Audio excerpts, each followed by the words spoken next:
In the name of Allah, the most benevolent, the most merciful. Verily, all praise is to Allah. We praise Him, seek His help, and ask for His forgiveness.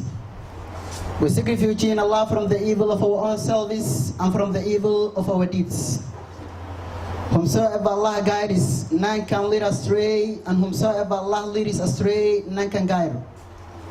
I bear witness that none have the right to be worshipped but Allah alone, and that He has no partner. And I bear witness that our Prophet Muhammad sallallahu alaihi wasallam is His slave and messenger, peace be upon him. First, congratulations on Al-Ikram graduates. Second, I am here today to underscore a charming oration which concerns about the man of reciting the Quran and related issues. All bodies of the branch, cheer up as time goes by about the people of revelation, the reciters of the Quran, the analyzers of the Quran, and the memorizers of the Quran. In the world of mankind, every person has a speciality, but none is more superior than the reciters of the Quran. In the world of mankind, every person has a speciality, but none is more superior than the analyzers of the Quran. In the world of mankind, every person has a speciality, but none is more superior than the memorizers of the Quran. Because their voices are its journey, their justice are its harm, their happiness is meeting with it. They study what it means, they ponder about its significance, they find its sweetness in analyzing the Quran. They remember Angel Jibreel alayhi salam coming down with revelation, and the chosen one Muhammad sallallahu alayhi wasallam reciting the Quran.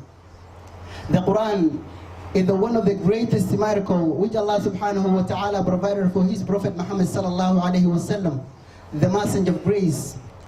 It was revealed upon the Prophet into piecemeal over a period of 23 years. The Quran talks about what is present, what is past, and what is future. And furthermore, Quran can never be converted as the other three former kutubs, Injil, Zabur, and Tawrat. Almighty Allah keeps it from the corruption, and Allah subhanahu wa ta'ala ordered us to recite it every time. He who doesn't look at the Quran encounters the wrath of Allah.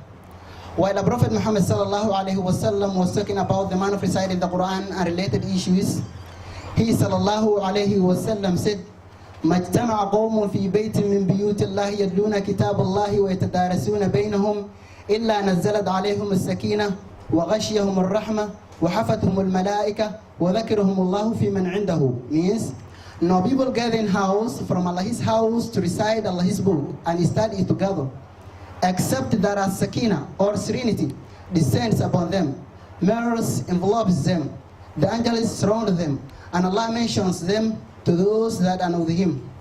Another occasion, our Prophet Muhammad sallallahu alayhi wasallam said, "Al-Mahir bil-Quran ma'a as-safar al-kiram al-barra والذي يقرأ القرآن ويتعتع فيه وهو عليه شاق له أجران." Means, the person who is a proficient in the Quran is with the satara. Satara means the messenger or the angels. The kiram, those that are close to Allah, and the barara, those that are obedient to Allah. As for the person who reads the Quran, and those it is difficult for it, and though he is status, he has two rewards. Another occasion, our Prophet Muhammad sallallahu alayhi wasallam said, خيركم من تعلم القرآن وعلمه. Means, the best among you is he who learns the Quran and teaches.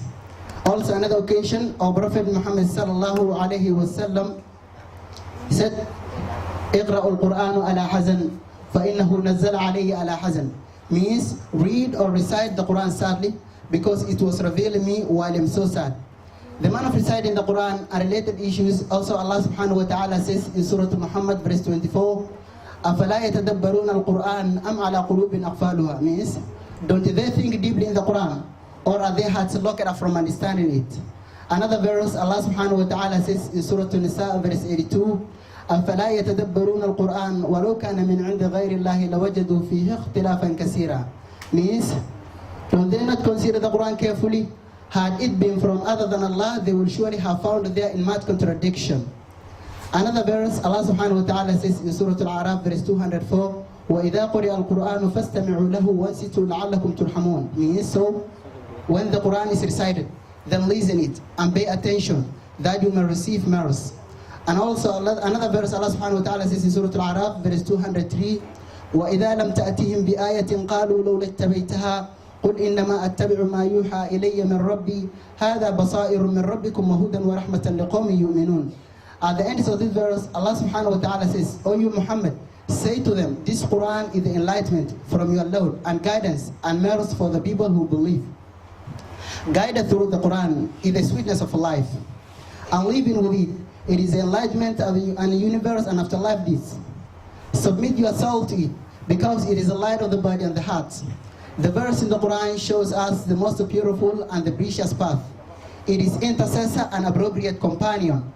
Oh, heedless, wake up to see the way for happiness and salvation.